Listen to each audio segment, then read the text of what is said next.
everyone and welcome. In today's video, we are going to be reviewing the new Smashbox Studio Skin 24-Hour Waterproof Concealer. This concealer retails for $25 US, both online and in stores. It can be found in 10 different shades. I grabbed the shade medium to try out today, and it comes in this nice little 0.08 fluid ounce tube with a doe foot applicator. So a very basic, very standard for concealers.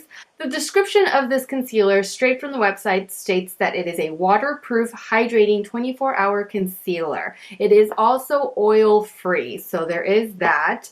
The concealer blends flawlessly without creasing, caking, or settling. Forget about midday touch-ups or makeup fatigue. It's time to be full-on flawless. Some of the tips that it gives with the concealer is that it can also be applied around lip line for added definition. So in order to really sharpen up your lip line once you've applied lipstick. The way you use it is that you simply apply it anywhere you see imperfections, including under eye area, and then blend it away. So nothing too extreme, pretty straightforward. So of course, just like in all of my other concealer videos, I'm going to be color correcting my right side with my Becca Under Eye Brightening Corrector, but I'm not going to be color correcting on the left side, just to see how much coverage I do get with and without, and how it wears throughout the day with and without a color corrector under my eyes. So I'm gonna go ahead, color correct, add foundation, and then come back in order to conceal the under eye area. Okay, so now I am back with color corrector and foundation. I went ahead and I skipped foundation underneath the left side. I never apply foundation underneath my eyes, so that is why I look quite weird right now. So we're gonna go ahead and get started in applying some of this. And I'm not really sure how much to use. It doesn't really state how much you're supposed to be using, so I'm just gonna apply it like I would my other concealer. Apply it and then blend it out.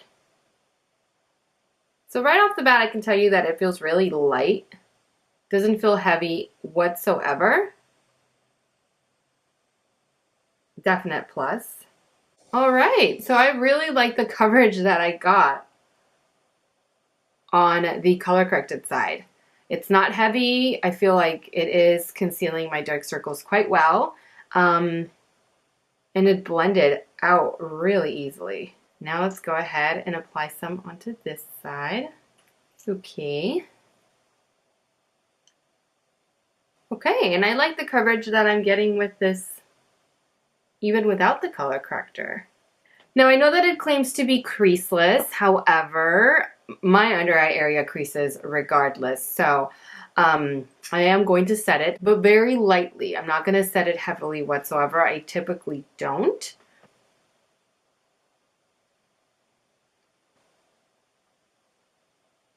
Okay, so now I'm going to zoom you all in so that you can get a better look at the concealer underneath the eye area after initial application. Okay, so as you can see, I'm getting pretty good coverage on both sides. However, I feel like here and here, it's not really concealing completely. It's not, as of right now, it's not creasing onto any of my lines. We'll just see how that does throughout the day, because if something's going to crease on me, it'll usually be a little bit later. But yeah, so far, I feel like I like it. I like the concealer so far. Okay, so now I'm just gonna go ahead, finish off my makeup, and I will be right back.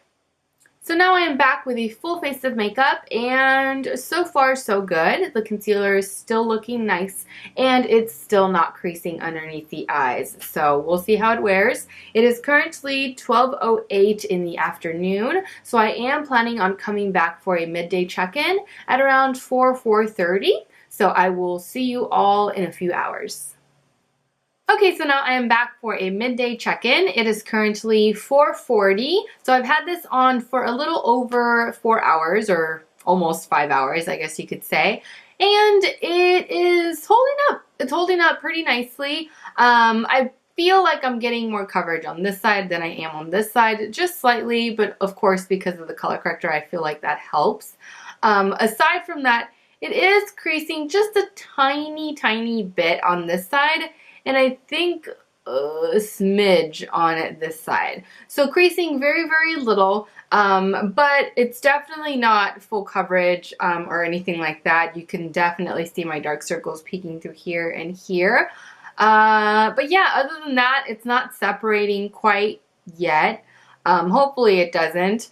But the concealer still looks decent. It still looks pretty good. So now I'm going to zoom you all in so that you can get a better look at what the under eye area looks like after almost 5 hours of wear.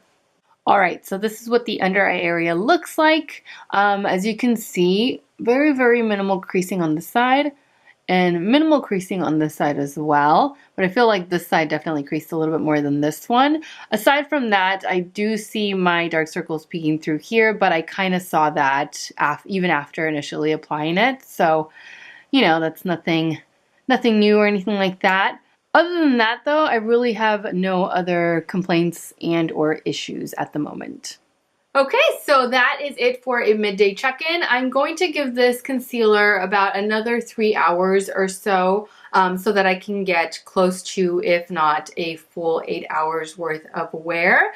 So I will probably see you all back here at around 8 o'clock, between 7:30, 8 o'clock at night. Okay, so now I am back for a final check-in. It is currently, turn on, 8:22, so I'm a little over the full 8 hour mark. And I must say that the concealer surprised me, especially on the color corrected side. It did wear quite nicely. I'm going to go ahead and zoom you all in now so that you can get a better look at the under eye area after a full 8 hours of wear.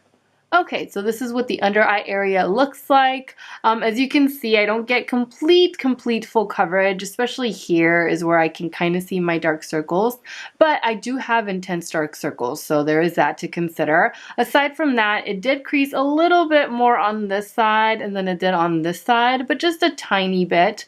The only other thing that I can, I guess, complain about is that the non-color corrected side does look a little dry to me, just a tiny bit. It could be due to the fact that I did set it with a little bit of powder, but the RCMA usually doesn't do that. I mean, it didn't do that on this side. And the way that I can tell that it is a little bit more drying on this side is because I can definitely see my lines kind of dragging on a little bit longer than they should. Whereas on this side, if you can tell, the lines are just here and they don't continue to go this way. So that's kind of, I don't know, that's just the sense that I'm getting, is that it was a little bit drying underneath the eye, but it wasn't anything uncomfortable. Overall, it's not a bad concealer. So now that you've seen my under eye area up close, I can get into my conclusion. And I actually enjoyed the concealer. I actually think that it wore really nicely, and I will add it onto my collection. I will leave it there. I feel like it wore really nicely, especially with the color corrector, because on this side, it didn't really crease and it doesn't look dry. It wore really nicely and it wore really comfortably, which is my #1 thing. Aside from, you know, products wearing nicely, I want them to wear comfortably. I don't want them to feel heavy or to look heavy, which I don't believe that this one did. On the non-color corrected side though, the only issues that I had there was a little bit of creasing, which I tried to prevent with a little bit of the loose powder, but I don't know if maybe the loose powder is what is making the under eye area just appear a little bit dry, or if this is how the concealer would appear anyway. My guess is that it's probably the loose powder, but had I not applied anything on top of it, it would have definitely creased perhaps even a little bit more, because it creased on me anyway, very little, but it did crease on me. I would say that if you're curious about the concealer and you're willing to spend the $25, definitely give it a try. I mean, Sephora and Ulta both have really good return policies, so if it doesn't work out for you, you can always return it. But I'd say it's at least worth a shot, because I find it really hard to find good concealers, and this one I feel like it's a pretty good one, especially for what it did on this side. I definitely am going to include it into my rotation of concealers. So those are my thoughts on the concealer. Thank you all so much for watching. I truly hope that you enjoyed this review and that you found it helpful. As always, take care, and I will see you all in my next video. Mwah! Bye.